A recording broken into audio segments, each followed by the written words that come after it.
sProgress, Part 2, the fourth stage. The interpreter then called for a manservant of his, one Greatheart, and bid him take a sword and helmet and shield, and, "Take these my daughters," said he, "conduct them to the house called Beautiful, at which place they will rest next." So he took his weapons and went before them, and the interpreter said, "God speed." Those also that belonged to the family sent them away with many a good wish.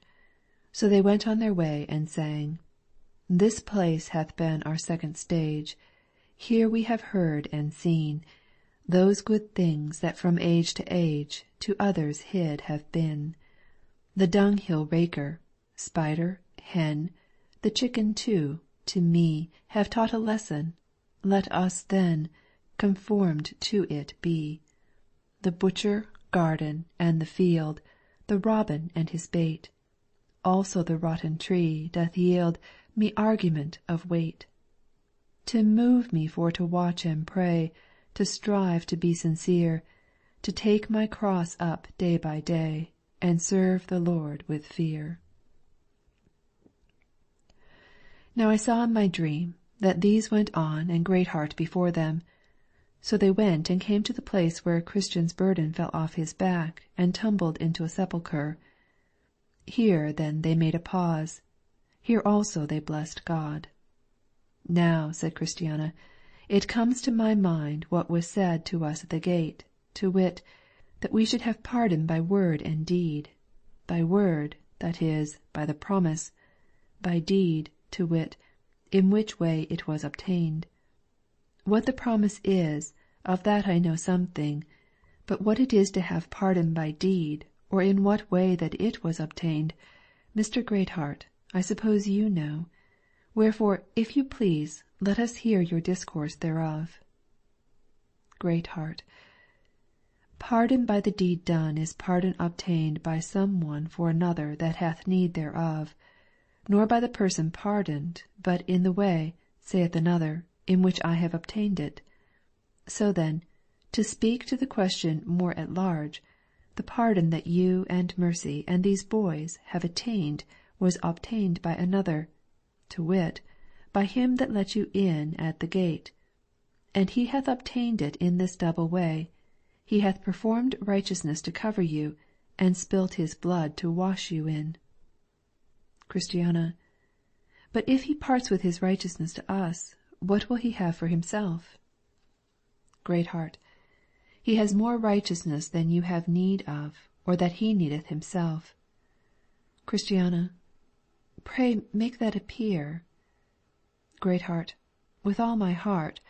But first I must premise that he of whom we are now about to speak is one that has not his fellow. He has two natures in one person, plain to be distinguished, impossible to be divided. Unto each of these natures a righteousness belongeth, and each righteousness is essential to that nature, so that one may as easily cause the nature to be extinct as separate in its justice or righteousness from it. Of these righteousnesses, therefore, we are not made partakers so that they, or any of them, should be put upon us that we might be made just and live thereby. Besides these, there is a righteousness which this person has as these two natures are joined in one.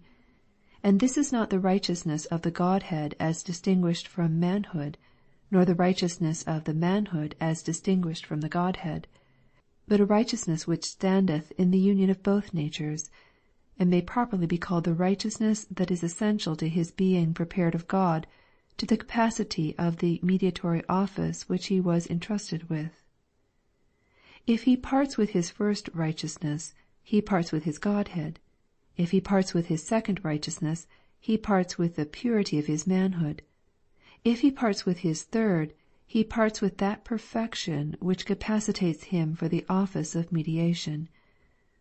He has therefore another righteousness, which standeth in performance or obedience to a revealed will, and that is what he puts upon sinners, and that by which their sins are covered. Wherefore he saith, As by one man's disobedience many were made sinners, so by the obedience of one shall many be made righteous. Romans chapter 5, verse 19. Christiana: But are the other righteousnesses of no use to us? Greatheart: Yes, for though they are essential to his nature and office, and cannot be communicated unto another, yet it is by virtue of them that the righteousness that justifies is for that purpose efficacious. The righteousness of his Godhead giveth virtue to his obedience. The righteousness of his manhood giveth capability to his obedience to justify. And the righteousness that standeth in the union of these two natures to his office giveth authority to that righteousness to do the work for which it was ordained. So then here is a righteousness that Christ, as God, has no need of, for he is God without it. Here is a righteousness that Christ, as man, has no need of to make him so, for he is perfect man without it. Again, here is a righteousness that Christ, as God-man, has no need of, for he is perfectly so without it. Here then is a righteousness that Christ, as God and as God-man, has no need of with reference to himself, and therefore he can spare it. A justifying righteousness that he for himself wanteth not, and therefore giveth it away. Hence it is called the gift of righteousness.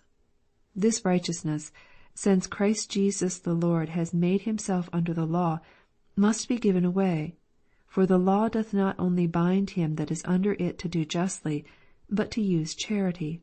Romans chapter 5, verse 17. Wherefore he must, or ought by the law, if he hath 2 coats, to give one to him that hath none. Now our Lord indeed hath 2 coats, one for himself and one to spare. Wherefore he freely bestows one upon those that have none. And thus, Christiana and Mercy, and the rest of you that are here, doth your pardon come by deed, or by the work of another man? Your Lord Christ is he that worked, and hath given away what he wrought for to the next poor beggar he meets. But again, in order to pardon by deed, there must be something paid to God as a price, as well as something prepared to cover us withal. Sin has delivered us up to the just curse of a righteous law. Now from this curse we must be justified by way of a redemption, a price being paid for the harms we have done, and this is by the blood of your Lord, who came and stood in your place and stead, and died your death for your transgressions. Thus he ransomed you from your transgressions by blood, and covered your polluted and deformed souls with righteousness. Romans chapter 8, verse 34. For the sake of which God passes by you, and will not hurt you when he comes to judge the world. Galatians 3, chapter 13. Christiana: This is brave. Now I see that there was something to be learned by our being pardoned by word and deed. Good Mercy, let us labor to keep this in mind. And, my children, do you remember it also. But, sir, was not this it that made my good Christian's burden fall from off his shoulder, and that made him give 3 leaps for joy? Greatheart: Yes, it was the belief of this that cut those strings that could not be cut by other means, and it was to give him a proof of the virtue of this that he was suffered to carry his burden to the cross. Christiana: I thought so, for though my heart was lightsome and joyous before, yet it is 10 times more lightsome and joyous now, and I am persuaded by what I have felt, though I have felt but little as yet, that if the most burdened man in the world was here, and did see and believe as I now do, it would make his heart the more merry and blithe. Greatheart: there is not only comfort and the ease of a burden brought to us by the sight and consideration of these, but an endeared affection begot in us by it. For who can, if he doth but once think that pardon came not only by promise, but thus, but be effected with the way and means of his redemption, and be so with the man that hath wrought it for him? Christiana: True. Methinks it makes my heart bleed to think that he should bleed for me. Oh, thou loving one! Oh, thou blessed one! Thou deservest to have me, thou hast bought me. Thou deservest to have me all, Thou hast paid for me 10,000 times more than I am worth. No marvel that this made the tears stand in my husband's eyes, and that it made him trudge so nimbly on. I am persuaded he wished me with him, but, vile wretch that I was, I let him come all alone. Oh, mercy, that thy father and mother were here, yea, and Mrs. Timorous also. Nay, I wish now with all my heart that here was Madam Wanton too. Surely, surely, their hearts would be affected, nor could the fear of the one nor the powerful lusts of the other prevail with them to go home again and refuse to become good pilgrims. Greatheart, you speak now in the warmth of your affections. Will it, think you, be always thus with you? Besides, this is not communicated to every one, nor to every one that did see your Jesus bleed. There were that stood by, and saw the blood run from his heart to the ground, and yet were so far off this that instead of lamenting they laughed at him, and instead of becoming his disciples did harden their hearts against him. So that all that you have, my daughters, you have by peculiar impressions made by a divine contemplating upon what I have spoken to you. Remember that 'twas told you that the hen by her common call gives no meat to her chickens. This you have therefore by a special grace. Now I saw in my dream that they went on till they were come to the place that simple and sloth and presumption lay and slept in when Christian went by on pilgrimage. And behold, they were hanged up in irons a little way off on the other side. Then said Mercy to him that was their guide and conductor, What are these 3 men, and for what are they hanged there? Greatheart, these 3 were men of bad qualities. They had no mind to be pilgrims themselves, and whomsoever they could they hindered. They were sloth and folly themselves, and whomsoever they could persuade they made so too, and withal taught them to presume that they should do well at the last. They were asleep when Christian went by, and now you go by, they are hanged. Mercy, but could they persuade any to be of their opinion? Greatheart, yes, they turned several out of the way. There was Slow Pace that they persuaded to do as they. They also prevailed with one Short Wind, with one No Heart, with one Linger after Lust, and with one Sleepy Head, and with a young woman, whose name was Dull, to turn out of the way and become as they. Besides, they brought up an ill report of your Lord, persuading others that he was a hard taskmaster. They also brought up an evil report of the good land, saying it was not half so good as some pretended it was. They also began to vilify his servants and to count the best of them meddlesome, troublesome busybodies. Further, they would call the bread of God husks, the comforts of his children fancies, the travel and labour of pilgrims things to no purpose.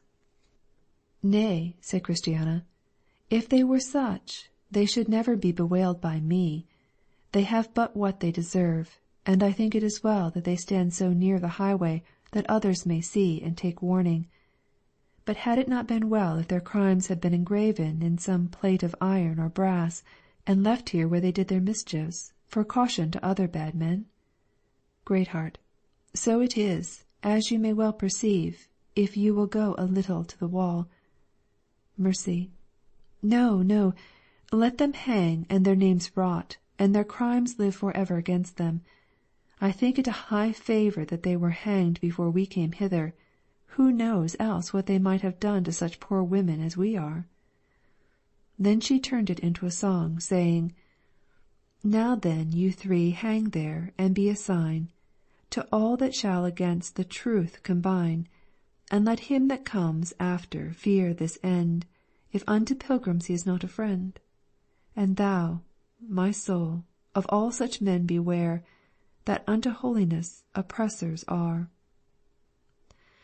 Thus they went on till they came to the foot of the hill Difficulty, where again the good Mr. Greatheart took occasion to tell them what happened there when Christian himself went by.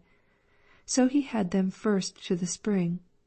Lo, said he, this is the spring that Christian drank of before he went up this hill, and then it was clear and good. but now it is dirty with the feet of some that are not desirous that pilgrims here should quench their thirst. Ezekiel chapter 34, verses 18 and 19. Thereat Mercy said, And why so envious, troth? But, said their guide, it will do if taken up and put into a vessel that is sweet and good, for then the dirt will sink to the bottom, and the water will come out by itself more clear. Thus therefore Christiana and her companions were compelled to do. They took it up and put it into an earthen pot, and so let it stand till the dirt was gone to the bottom, and then they drank thereof. Next he showed them the 2 byways that were at the foot of the hill, where formalist and hypocrisy lost themselves. And, he said, these are dangerous paths. 2 were here cast away when Christian came by, and although, as you see, these ways are since stopped up with chains, posts, and a ditch, yet there are those that will choose to adventure here rather than take the pains to go up this hill. Christiana. The way of the transgressors is hard. Proverbs chapter 13, verse 15. It is a wonder that they can get into these ways without danger of breaking their necks. Greatheart. They will venture, yea, if at any time the king's servants do happen to see them, and call to them, and tell them that they are in the wrong way, and do bid them beware of the danger, then they railingly return them answer, and say, As for the word that thou hast spoken unto us in the name of the king, we will not hearken unto thee, but we will certainly do whatsoever thing goeth out of our own mouth. Jeremiah chapter 44, verses 16 and 17. Nay, if you look a little further, you shall see that these ways are made cautionary enough, not only by these posts and ditch and chain, but also by being hedged up. Yet they will choose to go there. Christiana. They are idle. They love not to take pains. Uphill way is unpleasant to them. So it is fulfilled unto them as is written, The way of the slothful man is a hedge of thorns. Proverbs chapter 15, verse 19. Yea, they will rather choose to walk upon a snare than go up this hill and the rest of this way to the city. Then they set forward and began to go up the hill, and up the hill they went. But before they got to the top, Christiana began to pant, and said, I dare say this is a breathing hill. No marvel if they that love their ease more than their souls choose to themselves a smoother way. Then said Mercy, I must sit down. And also the least of the children began to cry. Come, come, said Greatheart, sit not down here, for a little above is the prince's arbour. Then he took the little boy by the hand and led him up thereto. When they were come to the arbour, they were very willing to sit down, for they were all in a pelting heat. Then said Mercy, How sweet is rest to them that labour. Matthew chapter 11, verse 28. And how good is the Prince of Pilgrims to provide such resting places for them. Of this arbour I have heard much, but I never saw it before. But here let us beware of sleeping, for, as I have heard, it cost poor Christian dear. Then said Mr. Greatheart to the little ones, Come, my pretty boys, how do you do? What think you now of going on pilgrimage? Sir, said the least, I was almost beat out of heart. But I thank you for lending me a hand at my need. And I remember now what my mother hath told me, namely, that the way to heaven is as a ladder, and the way to hell is as down a hill. But I had rather go up the ladder to life than down the hill to death. Then said Mercy, But the proverb is, to go down the hill is easy. But James said, for that was his name, The day is coming when, in my opinion, going down the hill will be the hardest of all. 'Tis a good boy, said his master. Thou hast given her a right answer. Then Mercy smiled, but the little boy did blush. Come, said Christiana, will you eat a bit to sweeten your mouths while you sit here to rest your legs? For I have here a piece of pomegranate, which Mr. Interpreter put into my hand just as I came out of his door. He gave me also a piece of honeycomb and a little bottle of spirits. I thought he gave you something, said Mercy, because he called you aside. Yes, so he did, said the other. But, said Christiana, it shall be still as I said it should be when at first we came from home. Thou shalt be a sharer in all the good that I have, because thou so willingly didst become my companion. Then she gave to them, and they did eat, both Mercy and the boys. And said Christiana to Mr. Greatheart, Sir, will you do as we? But he answered, You are going on pilgrimage, and presently I shall return. Much good may what you have do you. At home I eat the same every day. End of section 21.